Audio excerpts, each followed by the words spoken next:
Thank you, and good afternoon to you, everyone. Well, trimming the world, that's this session. So, obesity, and what is obesity? Obesity is not only a weighty problem, literally, but it's a massive issue. Today, as we speak, obesity is doubled more than twice since 1980s. There are 1.4 billion people who are overweight or obese. Out of these, 200 men and 300 women are obese. There are more children today becoming more and more fatter. And is it such a massive problem? Because these are all people who are dying. So someone actually said that obesity is all about being slightly chubby and slightly fat. Well, it's gone beyond that. Today, obesity causes more health diseases and risks than any other thing that we've known. Obesity causes type 2 diabetes, hypertension, sleep apnea, infertility, cut along the psychological problems. So, should we be doing something about it?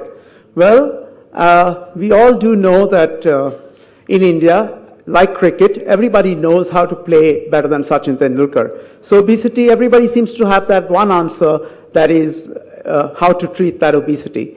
But as my esteemed panel of experts out over here will speak to you later, that it is not such a easy solution. Obesity is a lifelong disease. It lives with you for the rest of your life, and unless you do something about it, it's not very, very easy to solve. Why is it such a bigger problem? In India today, obesity coupled with this new epidemic of type 2 diabetes, or diabesity as it's called, is killing more people. Every 10 seconds, someone dies of a diabetes-related death. Today, there are more traumatic, amputations because of diabetes than because of trauma. So, how do we solve this problem? Well, after all my esteemed speakers, and as I introduce them to you, will probably try and teach you and tell you as to how we can tackle this problem. The only reason after this panel that all of you who are overweight or obese would go out and still continue to be overweight and obese is because you are harder to kidnap. All right? So I would like to introduce my first speaker on the panel. That would be Dr. Arya Sharma. Dr. Arya Sharma is a very, very well-known speaker. He is the professor of medicine and the head of obesity research from the Alberta University, Edmonton. He also is one of the first guys to get the obesity scale and scoring system, the Edmonton scoring system, if you've heard of it. So please welcome Dr. Arya Sharma.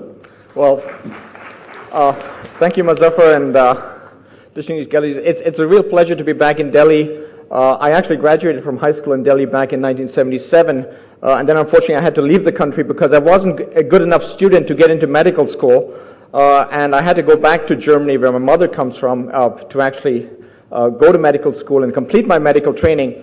And here's what they taught us about obesity in medical school. They taught us two things. First of all, being fat is not good for you. And if you see, a fat person in your clinic, tell them to go lose weight because it'll fix all their problems. And that was pretty much the end of it. What I had to learn in the years of practice is that telling someone who has obesity to simply go and eat less is about as effective as telling someone with depression, you know what, you need to cheer up. Because people actually go and do that. Weight loss is not the problem. A lot of people have lost weight. There are a lot of commercial programs out there that will help you lose weight. They will charge you money. They will provide you with diets and exercises, and they will sell you supplements. But the problem is that once you lose the weight, virtually it always comes back. It took me a long time to understand why this whole problem is so difficult. What I've learned in my practice and from the research that we've done is that when we think of obesity, it's not a homogeneous condition. It's actually a very heterogeneous condition. There are lots of different reasons why people gain weight. Some of it is, just being in the wrong place at the wrong time. You go to too many of these functions with too many opportunities to have, buffet lunches. You have a problem. But there was lots of other reasons too. There are genetic reasons. There are medical reasons. We're all pressed for time, stress levels, not getting enough sleep, medications you might be on that can promote overeating and weight gain. The consequences of obesity are very, very different for individual people. You can easily find two people who have exactly the same amount of body fat. One person has got diabetes and sleep apnea and all the problems, and the next person does not. We know that there are lots of genetic differences. When we look at the South Asian population, people from India, they develop diabetes and health problems at a much lower body weight than, for example, Caucasians.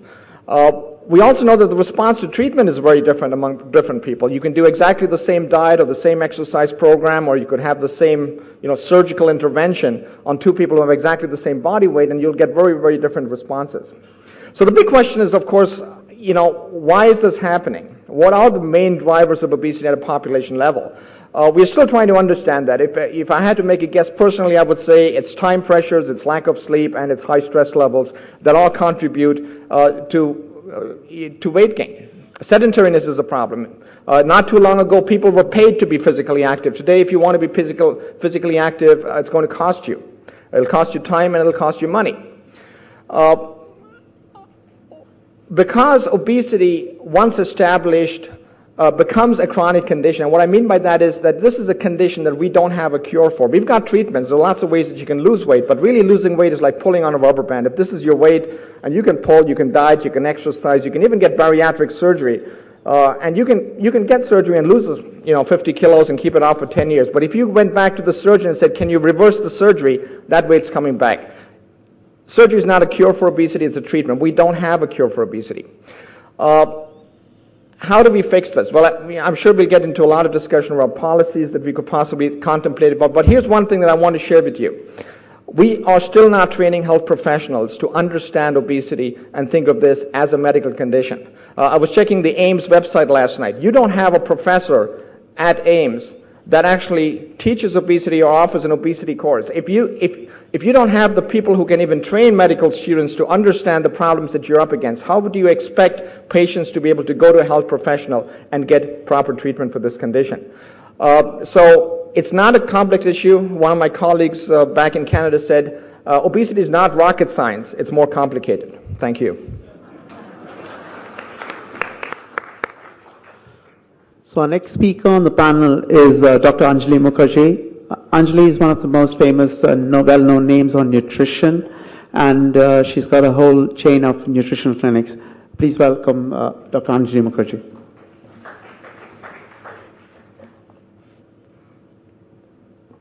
A very good afternoon to all of you. It is really an honor to be standing in front of such a distinguished audience. I want to thank Hindustan Times for inviting me here. So today I'll be talking about the most pressing public health problem, overweight and obesity. So I'll just tell you a bit, share a bit about what I've been doing. I have been watching overweight people become slim almost since the past 3 decades. And I've noticed a couple of interesting things. I've noticed that most people are on a seafood diet. They see food and they want to eat it. They're not really hungry. Overeating has become a national pastime. Another interesting thing I've seen is that most people are not happy with their weight. Are you happy with your weight? How many people are happy with your weight? That's very few, so that's why we're all here. So yet, even if they're not happy with their weight, they would go ahead and order a double cheeseburger, large fries, and a diet soda. It probably makes them feel less guilty somewhere. So the transition from a starving world into an obese one is happening with tremendous speed. There are more people who are dying of eating too much food than too little. This is because overweight is associated with a whole lot of terrible health consequences like heart attack, stroke, cancer, high blood pressure, type 2 diabetes, basically premature death. Being obese is like committing slow suicide. And as if all this was not enough, studies now show that it's not only important how much you weigh, but where that fat is located. Most Indians tend to store fat around their belly region, which is called visceral fat. And this kind of fat is known to be more harmful than subcutaneous fat, which is fat beneath the skin, because it precipitates type 2 diabetes and heart disease at a much lower weight, which means that if you are 7 to 8 kgs overweight, and if most of that weight is around your face, your neck, your chest, your arms, your legs, then you may look cosmetically overweight, but it's not going to bother you medically. However, if the same 7 to 8 kgs is located around your abdominal region, then it has more dangerous implications on your health. So, how do we deal with this? What are the action points? Food prices can be used to tilt people's choices towards healthier options by applying taxations and subsidies appropriately. For instance, is it possible to increase tax on most junk foods? Is it possible to restrict junk food ads? Make food labeling more clear. Make fresh fruits and vegetables more affordable to the masses. Make whole pulses and whole grains more affordable to the masses so that people can eat more of it. These foods are basically rich in fiber. An increased fiber intake helps to reduce the risk of obesity. The reversing of the obesity epidemic requires that we go back to our traditional diets. For example, the world now recognizes the health benefits of homemade ghee. It raises good cholesterol. Of rice bran oil, it contains oryzanol. It lowers total cholesterol. Of alsi seeds, good for blood thinning. Of haldi, excellent painkiller, anti-inflammatory, good for arthritic patients. Eating sabji roti is good for weight management, especially the rotis made of our traditional attas like jawar, bajri, nachni. Our desi dal has a very low glycemic index, less than 30, excellent for weight management. A special request to parents. Parents have a crucial role in preventing the obesity epidemic in India. They need to check the food that they give to their children right from a young age. They need to guide the children to do some form of physical activity right from a young age. Schools should ensure that there is healthy food available in the school canteens so that our children can learn to make healthy choices in their formative years. And at least 40 minutes of physical activity should be made compulsory in all schools for all students to prevent childhood obesity. Above all, we need to take personal responsibility towards our weight and health. We choose the food that we put into our mouth. So make healthy choices. Parents who don't eat vegetables should not be surprised if the children don't eat vegetables. You know, a doctor once told an overweight client that I'm going to give you 100 pills to make you lose weight. So the client said, 100 pills? So the doctor said, you don't have to swallow them. Just spill them on the floor twice a day and pick them up one at a time. So the good news is that obesity is preventable. Friends, I'm not alone in my concern that obesity and consequently heart disease and diabetes are a growing national as well as global crisis. I want to leave you with just one important thought, and that is our big problem is not just obesity, but central obesity and the consequence of being even slightly overweight. According to the WHO, globally, the recommended waist circumference for men, if they wish to be healthy, is that it should not be more than 40 inches. and for women is that it should not be more than 35 inches. But for Indians, as we are more genetically prone to heart disease and diabetes at a much lower weight, the recommended waist circumference for Indian men, hold your breath, 34. Is that it should not be more than 35 inches. And for Indian women, if they wish to stay healthy, is not more than 32 inches. The problem is not only that diabetes and heart disease runs in your families, the problem is no one runs in your families.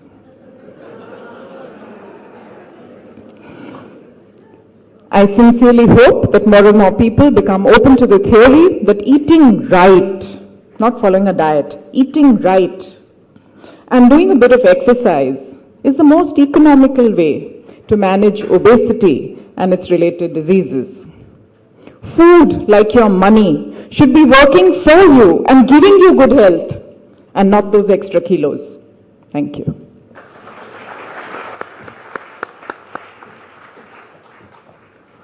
Our next speaker on the panel comes all the way from London, Susie Orbach. She's a psychoanalyst and an author.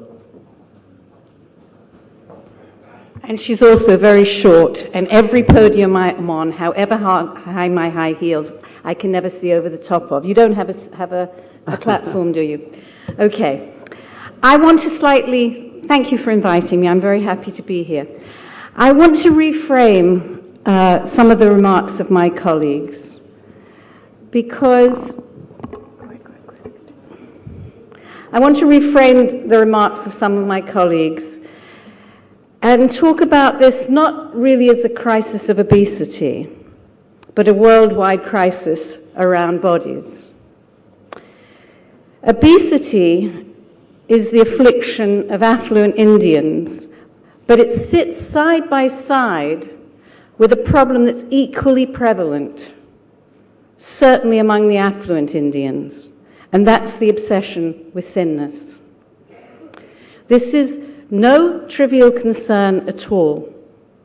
This is a very serious concern, and these two issues are often treated separately, seen separately, but I believe they're two sides of the same coin, which constitute a public health emergency. They involve industries which are treating bodies as objects to be mined for profits in different ways. Obesity is now defined as a disease, not a description of size or of adiposity. In 1995, the International Obesity Task Force, who is actually made up of the diet companies, it's important that you know that, prevailed upon the World Health Organization to revise standards for overweight and obesity. Overnight, 300,000 Americans woke up to discover that they were obese. And the force of the market, the diet industry, which of course is part of the food industry, the pharmaceutical industry, the cosmetic surgery industry, piled in to offer treatments to this class of people newly minted as obese. And just to give you a sense of the world figures for obesity, I think George Clooney is probably known here as a world-class movie star. He is in the obese category. So when you hear obese, you need to think both about those people who you would classify as obese because they're very, very large, but you also need to include in them and then question this whole category because it includes people like George Clooney. Now, these industries that have managed to create this notion of obesity are the same industries, along with the fashion and fitness industries, that have been peddling body insecurity to women in particular by implying that their bodies are all wrong and in need of controlling and reshaping, knowing that huge profits can be designated as long as we represent to people and can make them feel that their bodies are not okay. Large industries breed body insecurities. In every part of the world, we're seeing women's dissatisfactions with their bodies, no matter whether they're slim or not. whether in Sudan, South Sudan, Indonesia, Japan, Brazil, China, Thailand, the USA, Pakistan, India, women and girls in particular look in the mirror and consider themselves to be too large, whatever size they are. They're suffering from a body distortion. And for many of them, what then happens is something that we could classify as an eating disorder. Girls only eating at weekends, throwing up at school, starving themselves, running up and down stairs all of the time, going to the gym obsessively. Now, obesity, I want to argue, can also be seen as an eating disorder. It's the visible, concrete expression of troubled eating. But in its recent incarnation, it is being seen as a disease entity. It's seen as a medical issue, which it might well be. It's seen as a metabolic issue, which it might well be. It's seen as an insulin-related issue, which it might well be. But what is missed in these medicalized accounts of obesity is what's going on when people are eating when they're not actually physically hungry, and what is it that prompts them to do so. Obesity can occur as a result of food restriction, i.e. dieting. The mechanism which acts like a thermostat to speed up and down our metabolism when we eat too much or eat too little can get overworked if we continually restrict food. Diets are continual forms of food restriction. And they work on, the diet companies are very successful because they work on the basis of a recidivism rate, i.e. a failure rate, a need to return rate of 97%. That's why diet companies are so successful. And many of the the obese women that I have met say that they were put on diets from the age of 5, 6, 7, and 8, and are in essence poster children for the diet companies.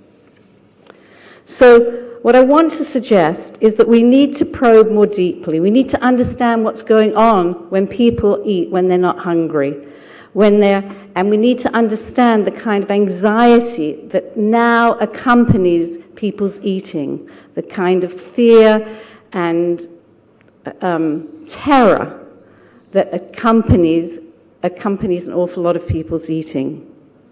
Food has become, for some, a psychological soother at the same time as it's a source of pain and guilt. It's far removed from the satisfaction of appetite. Food and eating or not eating has become associated with love, with nurture, with rejection, with self-punishment, with managing feelings that have no place.